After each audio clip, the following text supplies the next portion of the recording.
and did some sun meditations. And it's hard getting out of the mindset of what you've been conditioned to believe your whole life. It's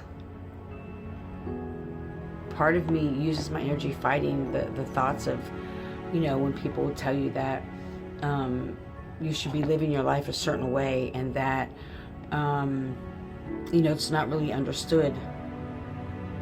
I can't be in situations or places that I can't fully show up as who I am. And it makes it very difficult. And I know a lot of people have faced this, have gone through this. And so I'm always hoping to hear, like, how did you do that leap where society isn't set up for people like us? And whether I want to or not, I'm a seer in all situations, whether I want to or not. Spirit does not afford, I do not have that affordability or that luxury of not seeing things. And it's not about turning it off. It's in me. It's me. It's my being. And that being requires peace and rest and solitude.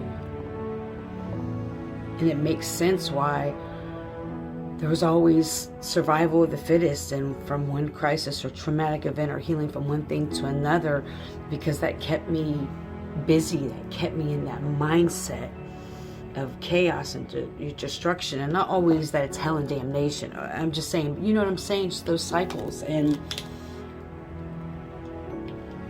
even if I would get another job at an agency, because I have someone who I've known on and off for, over 20 years in the community.